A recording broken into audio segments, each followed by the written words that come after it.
तो दोस्तों, एक और नया दिन और मैं बलजीत परमार हाजिर हूँ एक नई कहानी, एक नया किस्सा लेकर। आज आपको सुनाएंगे वो किस्सा जो मैंने कभी नहीं सुना था। ये कल वाले किस्से के साथ जुड़ा हुआ है, लेकिन बहुत बड़ी एक हरकत है जो हमने कभी सुनी नहीं थी। पिछले दिनों में आपने सुना कैसे दिल्ली की तिहाड़ जेल में टिल्लू ताजपुरिया का बेरहमी से कत्ल किया गया उसके दुश्मन गैंग की तरफ से, लेकिन वो अकेला था और दूसरी तरफ 4-5 लोग थे। अकेले को घेर के मिली भगत से मारा गया, जहाँ पे ये पूरा सोचा जा सकता है कि अंदर की मदद के बिना इस किस्म का अटैक नहीं हो सकता था। लेकिन जो किस्सा मैं सुनाने जा रहा हूँ वो इससे कहीं ज़्यादा अहमियत रखता है अंडरवर्ल्ड के हिस्ट्री में। उससे कुछ मिलता जुलता किस्सा पिछले दिनों में पंजाब की एक जेल में हुआ था, जिस जेल में लॉरेंस बिश्नोई गैंग और उसके ओपोनेंट जग्गू भगवानपुरिया गैंग के लोगों के बीच में हुआ, जिसमें 2 लोग मारे गए थे। और वो मारे इसलिए गए थे कि वहाँ पर हथियारों का इस्तेमाल हुआ था। ये लोकल गैंग हैं, एक नॉर्थ इंडिया का गैंग, दूसरे पंजाब के गैंगस्टर। लेकिन जो मुंबई के पास लगते नासिक की जेल में 94 में 1994 में हुआ, ऐसा उसके पहले कभी मुंबई की किसी भी जेल में नहीं हुआ था। इक्का दुक्की लड़ाइयाँ तो होती रहती। एक गैंगस्टर ने दूसरों के मारा, समद खान ने कई लोगों को अर्थ रोड में मारा, कालिया एंथनी ने कई लोगों को थप्पड़ मारे, घूसे मारे। इस किस्म की वारदातें जेलों में होती रहती। अभी पिछले दिनों में छोटा अबू सलेम के ऊपर भी जगताप ने गोली चलाई। लेकिन एक ऑर्गेनाइज्ड वे में 2 पुराने दोस्त जिनकी बाद में लड़ाई हो जाती है, अलग अलग हो जाते हैं, उनके गैंग्स के मेंबर कैसे एक दूसरे के ऊपर हमला करते हैं और उसमें किन किन बातों का ख्याल रखा जाता है, ये बहुत अहम है। आपको बताऊंगा सर। हुआ कुछ ऐसे, 92 में छोटा राजन और दाऊद साथ में काम करते थे, आपको मालूम है। 92 में केटी थापा का मर्डर होता है। ये कहानी इसलिए सुना रहा हूँ, इस सब का वास्ता आज के इंसिडेंट से। अंडरवर्ल्ड में दुश्मनियाँ कहाँ कहाँ कैसे कैसे आगे बढ़ती हैं, उसी की एक कड़ी लड़ी ये। केटी थापा के मारने में जो लोग शामिल थे, उनका बाद में क्या हुआ हमने आपको बताया। कैसे एनकाउंटर में पुलिस ने एनकाउंटर करके एक एक को मारा। लेकिन अब केटी थापा का बदला कैसे लिया जाए, उस समय तो दाऊद और छोटा राजन साथ में थे, बहुत गहरे रिश्ते थे, घर वाले रिश्ते थे। घर के फंक्शन में आना जाना, बच्चों के जन्मदिन में शादी विवाह सब। छोटा राजन की पत्नी दाऊद इब्राहिम को राखी वाले दिन, रक्षाबंधन वाले दिन राखी भी बांधती थी। ये रिश्ते थे।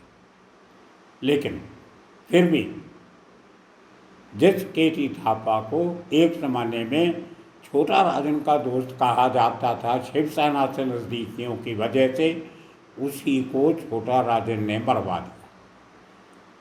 क्योंकि छोटा राजन को शक था कि केटी थापा अपनी सेपरेट एम्पायर स्थापित कर रहा है, जिसमें पीछे कहीं दाऊद इब्राहिम की भी हमदर्दी है। हालांकि केटी थापा क्लोज था कंट्रैक्ट किलर्स के गैंग के साथ, जिसमें सुभाष सिंह ठाकुर, श्याम सुंदर ग्रिकापति इस किस्म के लोग थे। लेकिन दाऊद की छत्र छाया उनके ऊपर थी। बहुत से काम उन लोगों ने दाऊद के लिए किए थे, डेरे हत्याकांड जैसे ये सब।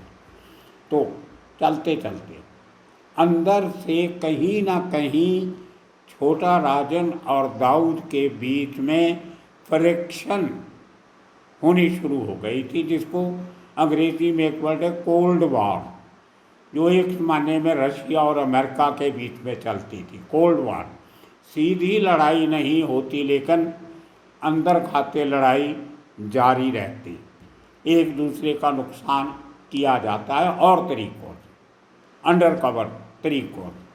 तो उसी तरह से ताकि छोटा राजन के पर दाऊद गैंग, छोटा शकील बहुत मजबूत हो चुका था तभी दाऊद गैंग में, तो छोटा राजन को उसकी जगह दिखाने के लिए केटी थापा को खड़ा किया गया उस हलके में जहाँ से बहुत सारा पैसा छोटा राजन को मिलता था। खैर, अब केटी थापा का बदला लेने के लिए सुभाष सिंह ठाकुर और उसके साथियों ने दिवाकर चुरी, संजय रग्गड़ और अमर जुक्कर इनको नेपाल में मार दिया, जहाँ उसके नज़दीक कहीं बॉर्डर पे, और उनकी लाश आज तक नहीं मिली।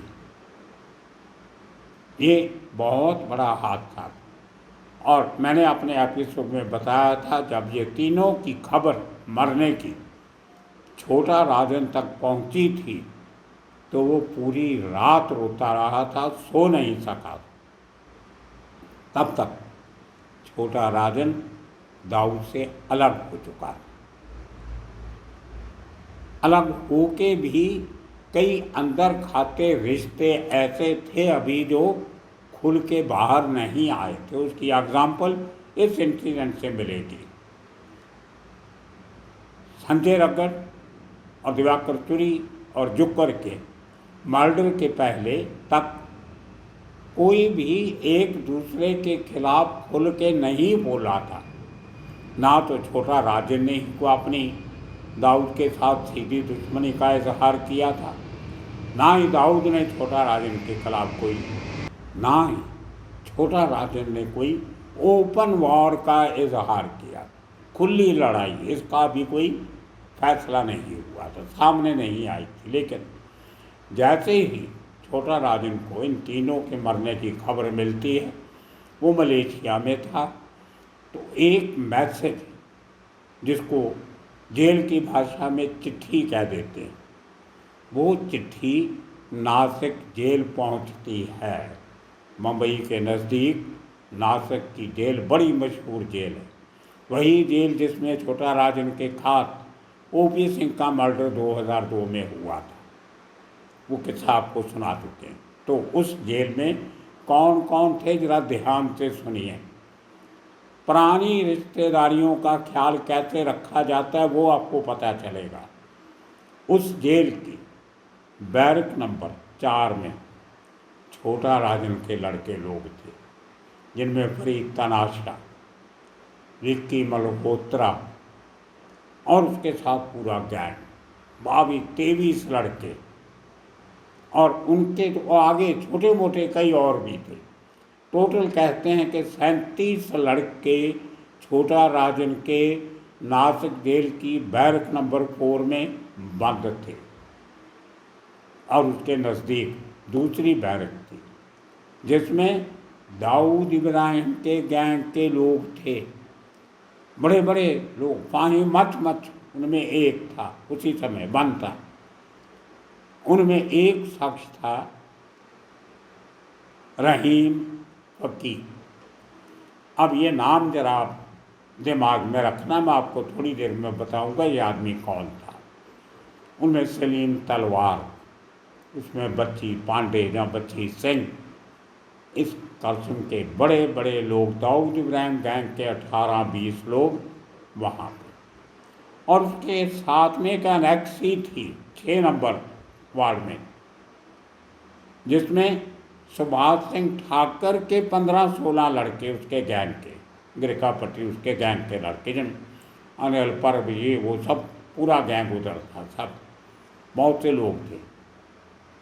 अब एक चिट्ठी आती है, वो चिट्ठी बैरक नंबर 4 में पहुंचाई जाती है, और वहाँ पे छोटा राजन गैंग के लोगों के साथ पुराने ज़माने की गोल्डन गैंग का सरगना बाबिया खोपड़े भी था।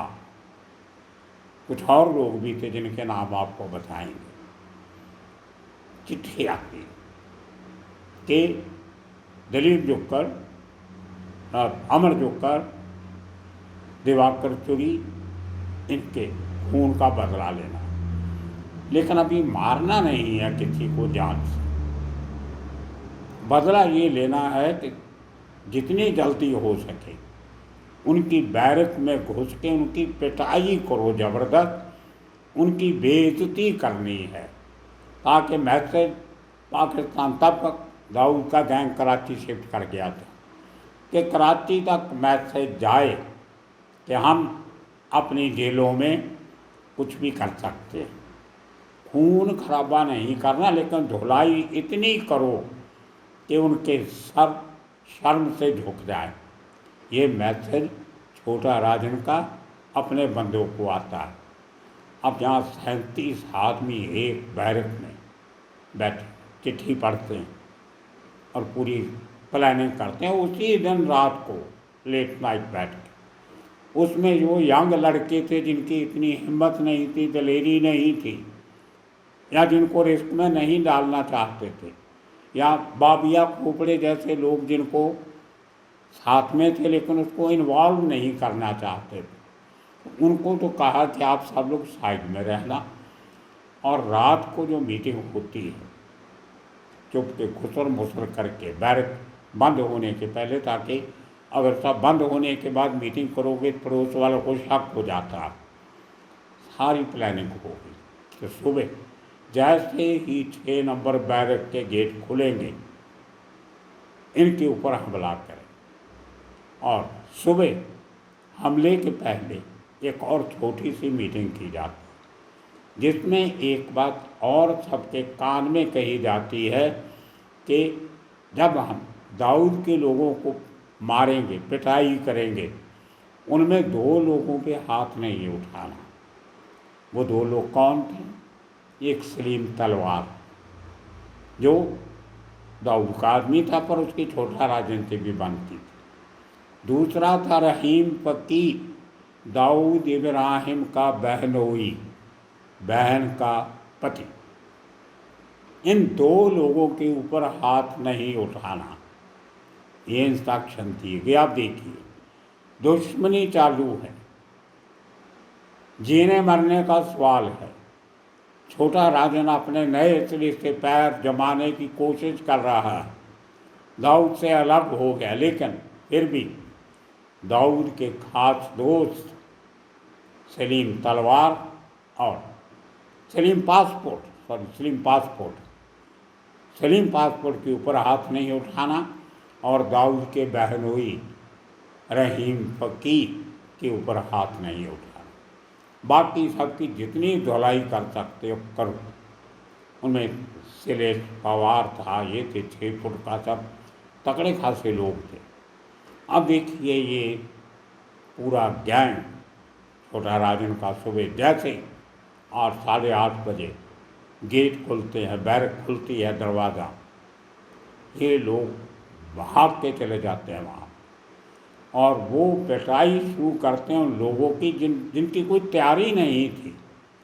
किसी ने तो अपने कपड़े भी पूरे नहीं पहने थे अभी तक, कोई दातन कुरला भी नहीं किया था, ब्रश नहीं किया था, फ्रेश नहीं हुए थे, आधे तो सोए पड़े थे अभी, अब जाग के भी क्या करना।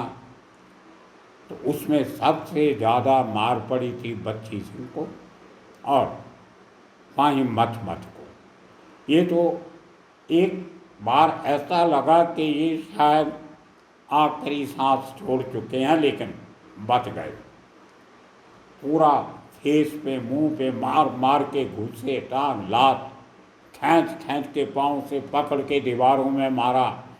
इस तरीके से 18 लोगों को चोट आई बिना किसी हथियार इस्तेमाल किए। कोई चाकू, छुरा, रॉड, लाठी कुछ नहीं, हाथों से। छोटा राजन गैंग के लोगों ने दाऊद गिरोह के मेंबर्स की ज़बरदस्त पिटाई की नासिक जेल में।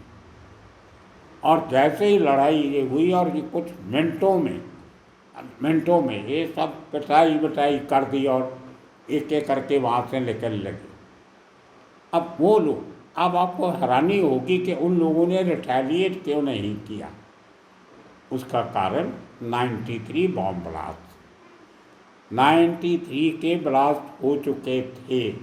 जेल के पूरे स्टाफ की हमदर्दी छोटा राजन गैंग के साथ थी और दाऊद इब्राहिम के गैंग के लोगों को नफरत से देखा जा रहा था, जो अब भी ऐसा है। एक मानसिकता होती है आदमी, उनको के लिए उनको सीरियसली नहीं लिया जा रहा था और सब के सब लोग दाऊद के साथ जुड़े अनसेफ महसूस कर रहे थे। अब लेकिन क्या करें, उनको तो जेल में थे, बर्दाश्त करना पड़ेगा। तो पिटाई के इमीडिएटली बाद वो हूटर सायरन बजने शुरू हो गए। जेल का स्टाफ आ गया, सुपरिटेंडेंट, ये वो सब। तो ये लोग भाग के अपनी बैरक में आके बैठ गए। जो इंजर्ड थे उनको जेल के हॉस्पिटल में लेके जाना पड़ा। सबसे ज़्यादा चोट पाही मच को आई थी। दूसरे नंबर पे अनिल परब और इसके साथ कुछ लड़के वगैरह थे, इनको सब वहाँ पे साउथिया के लड़के भी थे अनिल परब के साथ, और 3-4 दिन की धुलाई हुई सुनील साउथिया के। खैर, अब हादसा तो हो गया, मरा कोई नहीं, लेकिन एक्शन तो लेना था। तो दूसरे ही दिन जेल एडमिनिस्ट्रेशन ने नासिक की कि आज ये हुआ है, कल इस घटना का बदला दाऊद जरूर लेगा। वो नहीं चाहते थे कि हमारी जेल में इस किस्म का कोई और पंगा हो। दूसरे दिन ही सुबह छोटा राजन के सब 27 लोगों को वहाँ से निकाल के औरंगाबाद जेल में ट्रांसफ़र कर दिया। रातों रात बड़े ऑफिसर से मीटिंग हुई, आईजी प्रिजन के साथ बात हुई, होम मिनिस्टर से बात हुई, कर करा के छोटा राजन के सब लोगों को भेज दिया औरंगाबाद जेल। हो गया। अब दुश्मनी आगे बढ़ती। अब छोटा राजन के लोग जो थे उनमें से नामचीन तो 6-7 थे, जो बाकी नीचे थे उनके नाम ये दाऊद के लोगों को मालूम नहीं थे। और दाऊद के लोगों में से 2 लोग ऐसे थे जो एक तरीके से दाऊद के रिश्तेदार ही थे, एक भाई जैसा और दूसरा बहनोई। उनको एक थप्पड़ तक नहीं मारा किसी ने।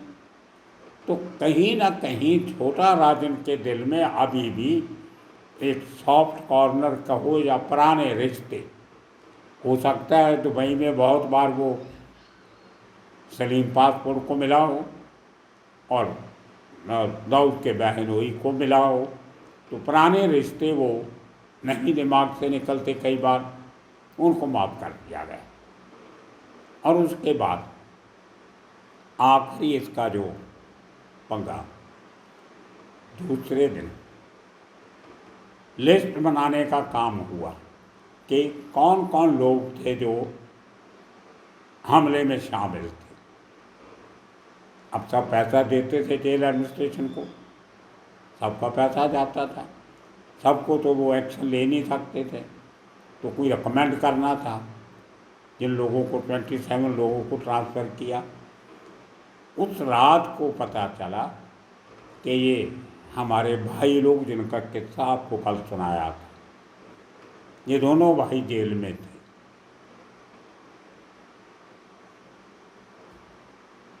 हीरू और नर, इन दोनों भाइयों ने रात को चुपके से एक लिस्ट बनाई, सबके नाम लिखे, 1 नंबर 2 नंबर 3 नंबर ऐसा कर।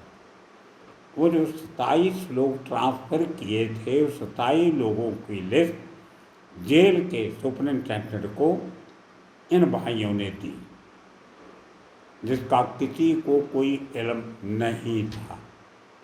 और दूसरे दिन उनको ट्रांसफ़र कर दिया गया। बाद में छोटा राजन को पता चलता है कि इस नारायण रावत ने और उसके भाई ने लिस्ट बना के दी, तो अब उससे बदला लेना है। लेकिन राजन ने अपना दिमाग इस्तेमाल किया कि सीधी दुश्मनी इससे अभी नहीं लेनी, अपने पास इतने अभी लड़के बाहर नहीं हैं जो जाके इसके साथ गोलियां चलाए मारें। पुराने लोगों को संभालना मुश्किल है, नए आदमी जेल में जाने पड़ेंगे। पुलिस के साथ अभी इतनी सेटिंग नहीं थी कि किसी को पैसा दे के इसको मरवाया जाए।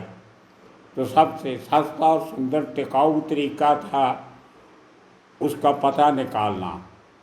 और जैसे ही 4-5 महीने के बाद 95 में दोनों भाई जेल से छूट के बाहर आते हैं, तो छोटा राजन अपना तंत्र मंत्र उनके पीछे लगा देता है, ऊपर से उसके साथ बातचीत करता था। ये भी कहता था कि हम तो भाई रहते हैं, ताकि उसको शक नहीं हो कि हमें मालूम पड़ गया है कि मेरे बंदों की लिस्ट तुमने जेल सुपरिटेंडेंट को बना के दी थी। तो ये सबसे बड़ा कारण था नरू और हीरू के मरने का। पूरी इन्फॉर्मेशन छोटा राजन ने इकट्ठा करके क्राइम ब्रांच की यूनिट 5 जो कैबूर में बैठती थी उनको दिया। पक्का इन्फॉर्मेशन था और वो आदमी ढेर हो गए। तो मुंबई के ये जो बड़े एनकाउंटर हुए उनमें से एक बड़ा एनकाउंटर छोटा राजन की खबर पे क्राइम ब्रांच ने किया। लेकिन इसमें जैसे फेक एनकाउंटर होते हैं, पैसा लेके पुलिस वाले काम करते हैं, वो पैसा इन्वॉल्व नहीं था, क्योंकि शायद अभी इतना पैसा खुद राजन के पास भी नहीं था। वो तो स्ट्रगल कर रहा था अभी नए सिरे से अपने पाँव जमाने की। तो दोस्तों, ये अंडरवर्ल्ड की कहानियाँ होती। कल आप लोगों ने पूछा कि नरू तो मर गया, लेकिन हीरू का क्या हुआ। हीरू के पास जो 3-4 केस बचे थे वो निपटाने के बाद वो शहर छोड़ के उत्तराखंड अपने गांव वापस चला गया। और मुझे कल दोस्तों ने बताया कि अभी वहीं पर रहता है, मुंबई से, न्यू मुंबई से नाता तोड़ लिया। अकेला पड़ गया तो क्या करेगा। अब आने वाले दिनों में आपको इसी किस्म के और किस्से कहानियाँ सुनाएंगे। जेलों में भी दुश्मनियाँ और दोस्तियाँ और पुराने रिश्ते कैसे निभाए जाते हैं। तो दोस्तों, आज के लिए इतना काफ़ी। आने वाले दिनों में इसी किस्म के किस्से कहानियाँ लेके फिर हाज़िर होंगे। तब तक के लिए आप सबका बहुत बहुत शुक्रिया, धन्यवाद।